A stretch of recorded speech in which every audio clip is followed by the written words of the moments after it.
Excited you are to be able to kind of start a new chapter here in your coaching career? I'm definitely excited to be here.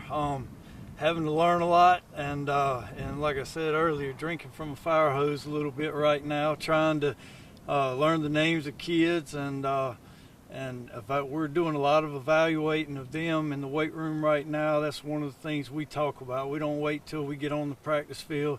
We're able to learn a lot about kids and the fight they have in them in the weight room during the off season.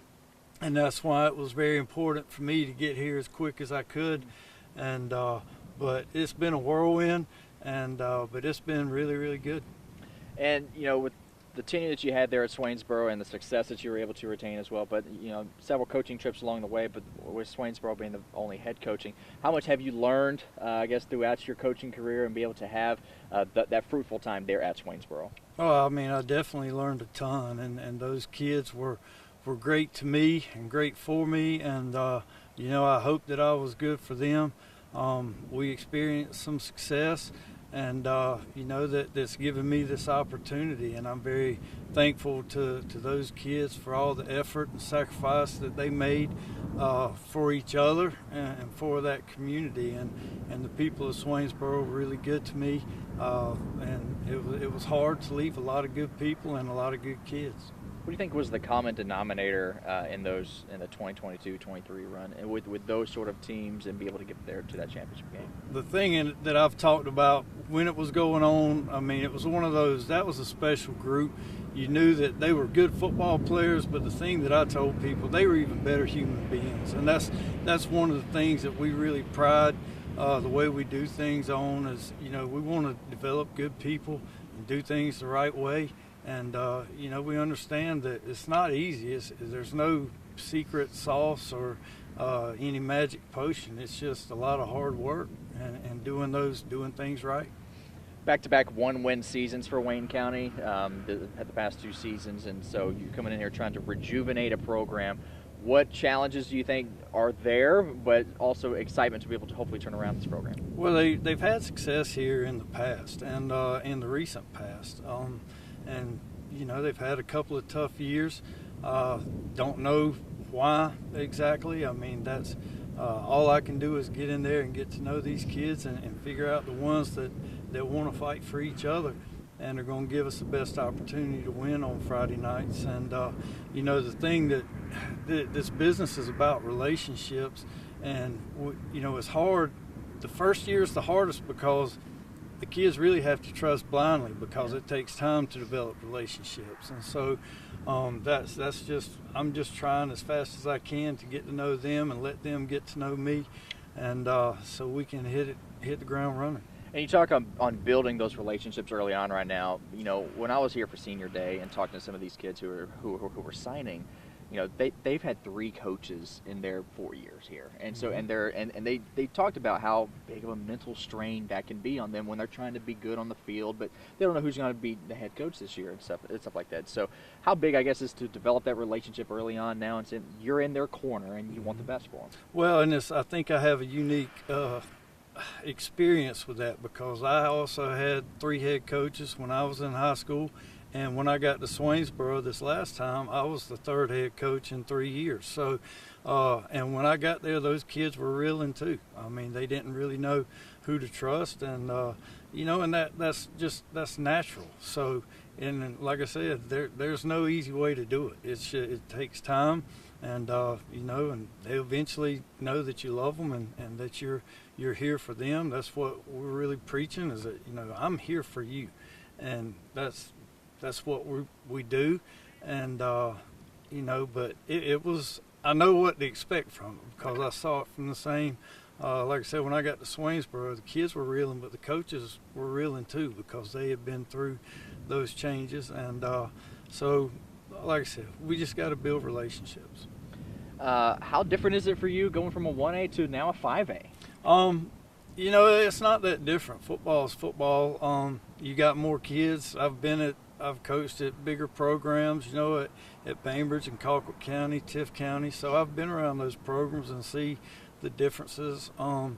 It's just more kids, and you got more kids to pick from, and You know, you don't have as many kids playing both ways, but they're still, even at the highest levels, you got some of those big studs are playing on both sides of the ball too. You just got to manage where you do that. You said you've been able to talk to some of the kids. What your early takes from what the group that you got? I think they're just excited to have somebody in front of them. I mean, because, you know, like we talked about, they've been through a lot of change, and they just want to know who's there and who's going to lead them. And I've been here for a week. I've been in the weight room with them. Love the way they work. You know, and I'm learning a lot, learning the way things have been done here, and see some places that we can make improvements right off the bat, and we're working on that. And but as far as the kids go, kids are kids, and they want to compete, and they want to, you know, go out there and have fun. And right now they're working hard in the weight room, and that's what I'm really excited to see. I don't want to get right in your playbook or anything, but you were able to run the ball successfully, especially the past few years leading to the state title runs. Is that the sort of game plan that you kind of really want to go with, or do you expect to kind of open up the pass a little more, or do you like to run? The thing, I like to score points, and the thing I tell people when they ask about our offense, we ran the same offense. Obviously, you always make adjustments, but we ran the same offense the whole 9 years. I was in Swainsboro this time, and the second year I was there, we had a kid throw for 35 touchdowns, and the year after that, he threw for 32 touchdowns, and you know, we're going to do what kids do well. We had that. He was that trigger guy, and we had wide receivers that could catch the ball.